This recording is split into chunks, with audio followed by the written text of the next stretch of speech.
दोस्तों, novel society and history के इस चैप्टर के 6th वीडियो में आपका स्वागत है।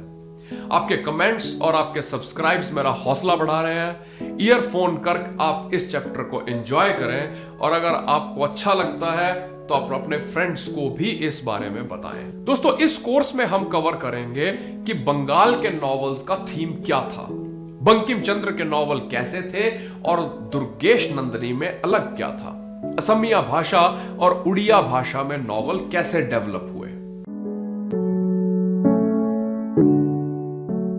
अब दोस्तों, बंगाल में छपे नॉवेल्स की बात करते हैं। अगर आप इसको ध्यान से देखें कि तब कैलकाटा अंग्रेज भारत की कैपिटल था और कितने ही नेशनलिस्ट मूवमेंट्स का, समाज में सुधार लाने वाली मूवमेंट्स का ओरिजिन प्लेस भी था। बंगाली नॉवेल्स की दो दुनिया थी। कुछ नॉवेल्स पास्ट के और उनके करैक्टर, घटनाएं और लव स्टोरीज हिस्टोरिकल इवेंट्स पर आधारित होते थे और दूसरे वो होते थे जो उस समय की औरतों के डोमेस्टिक लाइफ पर आधारित थे।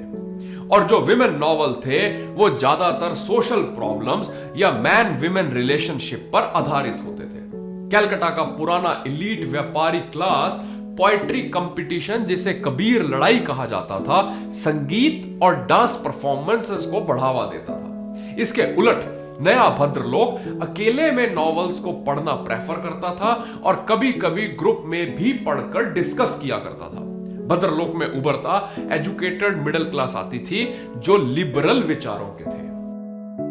बंगाली के मशहूर लेखक बंकिम चंद्र चट्टोपाध्याय अपने घर के बरामदे में यात्रा का आयोजन कर उसमें उनके परिवार के लोगों को हिस्सा लेते थे, पर उनके कमरे में उनके लिटरेरी फ्रेंड्स इकट्ठा होते और कई तरह के लिटरेचर को पढ़ते, डिस्कस करते या इवन बहस भी करते। जब ऐसे ही ग्रुप में बंकिम दा ने अपने नॉवल दुर्गेश नंदिनी को पढ़ा तो पूरा ग्रुप हक्का बक्का हैरान रह गया कि बहुत कम टाइम में बंगाली नॉवल ने, बंगाली लिटरेचर ने इतनी ऊंचाई को छू लिया है। इस नॉवल में कहानी के प्लॉट में कई उतार चढ़ाव तो थे ही जो सस्पेंस से भरे हुए थे और साथ साथ उसकी लैंग्वेज में भी रस आता था। लिखने का प्रोस ढंग यानी गद्य, पैराग्राफ एक एंजॉयमेंट की चीज बन गया था। शुरुआत में नॉवेल्स में शहरों की बोलचाल की मॉडर्न, शालीन और फॉर्मल भाषा का यूज हुआ, पर बाद में लेडीज की बोले जाने वाली, घर गृहस्थी, घरेलू बोले जाने वाली मैली में भी नॉवल लिखे जाने लगे।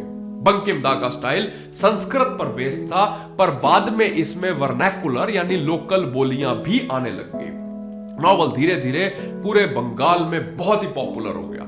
20th सेंचुरी आते आते कहानियों को आसान सिंपल भाषा में सुनाने वाले शरद चंद्र सिर्फ बंगाल में ही नहीं बल्कि शायद पूरे इंडिया में ही फेमस हो गए थे। दोस्तों, उस समय असम और उड़ीसा बंगाल प्रोविंस के ही हिस्सा थे। असमिया में नॉवल कैसे आए ये देखते हैं। असम के पहले नॉवल ईसाई मिशनरी लोगों ने लिखे थे जो कि कई भाषाओं से ट्रांसलेटेड थे। उनमें दो नॉवल बंगाली से ट्रांसलेट किए गए थे, फूलमनी और करुणा। 1888 में कलकत्ता में पढ़ने वाले कुछ असमिया स्टूडेंट्स ने असमिया भाषा को बचाने और प्रमोट करने के लिए एक असमिया भाषार उन्नति साधन नाम की संस्था बनाई जो असमिया में एक जर्नल निकालती थी जिसका नाम था जॉनकी।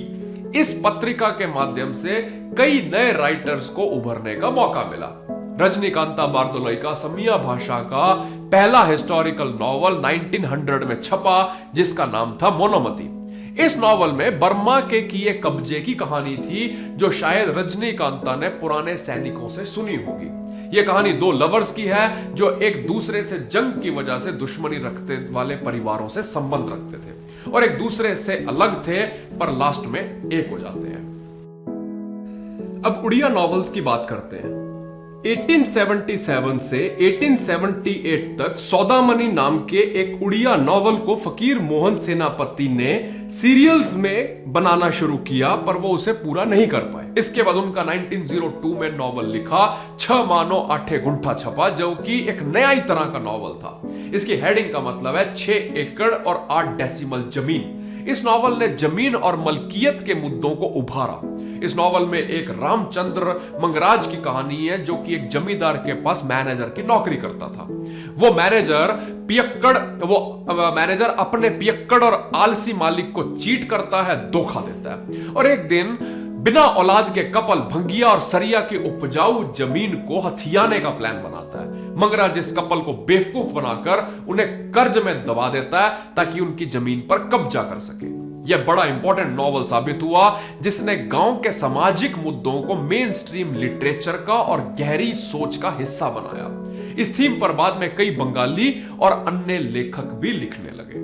दोस्तों, कॉलोनियल दुनिया के नॉवल कैसे थे, नेशनलिज्म में इनका क्या योगदान था, मॉडर्न होना कठिन क्यों था और नॉवेल्स ने इस थीम को कैसे उभारा, पढ़ने का आनंद और रस कैसे लगा, डिस्कस करेंगे अगले वीडियो में। दोस्तों, अगर मेरी मेहनत से आप कुछ नॉलेज में फायदा ले रहे हैं तो पैसे वसूल हैं। नॉलेज आएगी तो नंबर अपने आप ही आ जाएंगे। मिलते हैं नेक्स्ट वीडियो में। Thank you.